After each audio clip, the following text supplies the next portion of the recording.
Punt buzzed with anticipation on the morning of the Queen's stage.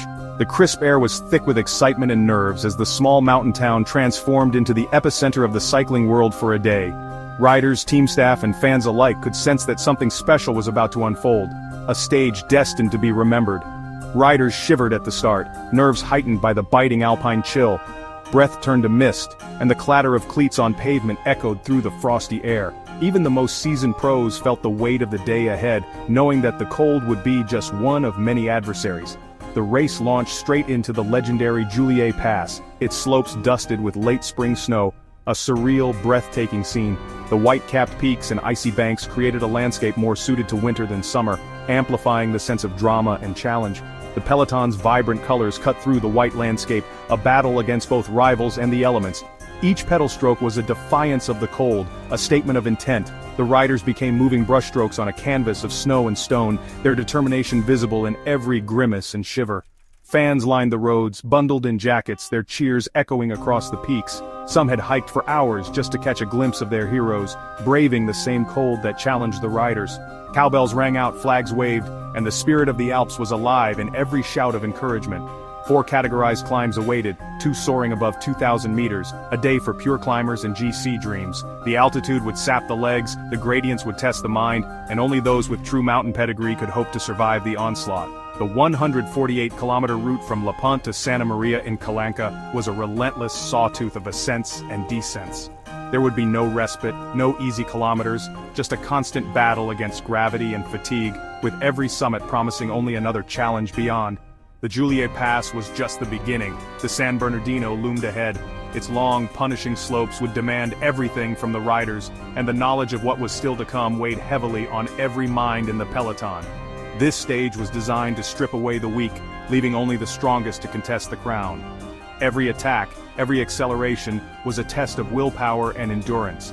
The Queen's stage was not just a race, it was a crucible, forging champions from those who dared to dream. As the riders rolled out, determination replaced pleasantries. Today was about survival or glory. The camaraderie of the peloton faded, replaced by steely focus and silent resolve.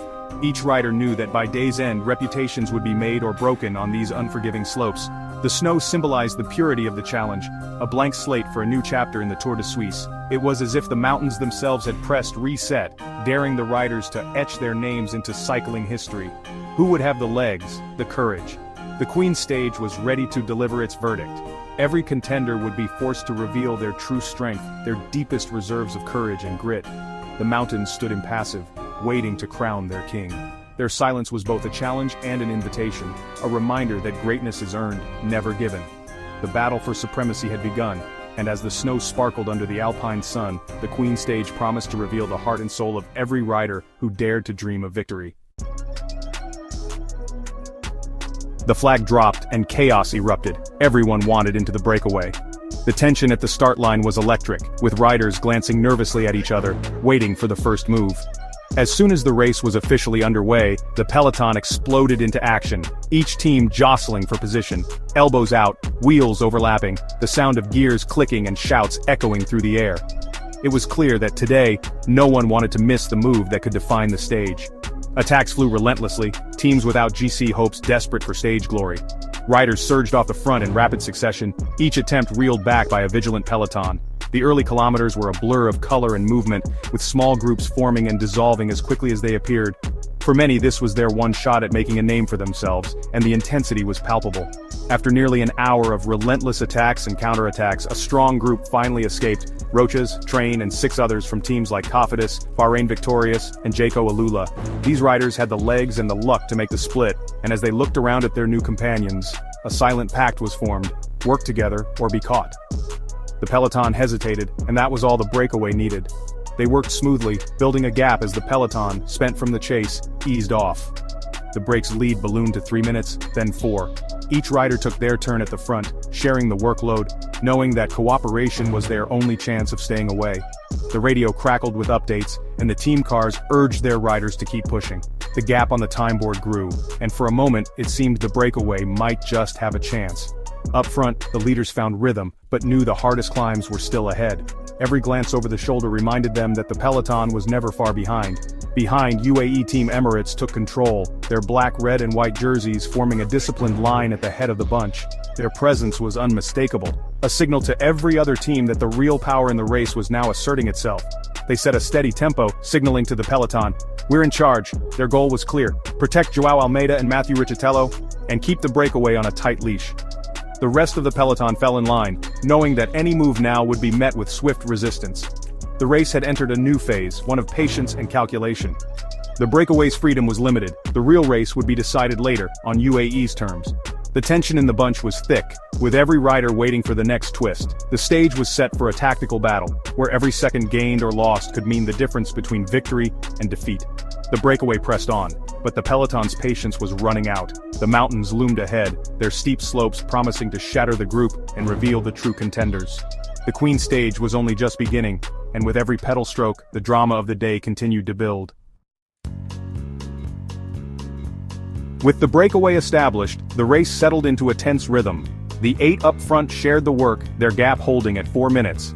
UAE Team Emirates led the peloton, calm and in control, discouraging attacks and conserving energy. The race passed through Swiss villages and valleys, a calm before the storm. As the San Bernardino Pass approached, UAE subtly increased the pace. The break's lead shrank, 4 minutes, then 3.5, then 3. The peloton stretched into single file, riders feeling the strain. The breakaway sensed the chase intensifying. Their unity began to fray. Stronger riders pushed the pace, but the gap kept falling. The San Bernardino loomed, a physical and psychological test. The real battle was about to begin. The San Bernardino Pass ignited the GC battle. UAE's steady tempo turned aggressive. Other teams fought for position. The road narrowed, the gradient steepened, and riders began to drop. DSM Firmenich and Israel Premier Tech launched attacks, forcing UAE to respond and shattering the peloton's rhythm. The breakaway's remnants were quickly swept up. Only about 30 riders remained in the lead group as they crested the summit. The strongest climbers and GC contenders had survived, the rest were left behind. The descent offered brief respite, but the damage was done. Weaknesses had been exposed, the favorites now knew who was struggling. The stage was set for a dramatic finale. The Queen stage had claimed its first victims. The peloton, now a select group, plunged down the San Bernardino descent. The final 30 kilometers featured 2 brutal climbs, starting with the steep ramp to Castaneda. As the road tilted up, the fireworks began. Teams like Ineos and AG2R attacked, trying to isolate UAE. Riders were shelled out rapidly. The group shrank from 30 to 10. Almeida, Riccitello, Bernal and Vauquelin emerged as the elite. The Castaneda climb was a savage filter, leaving only the strongest for the final showdown.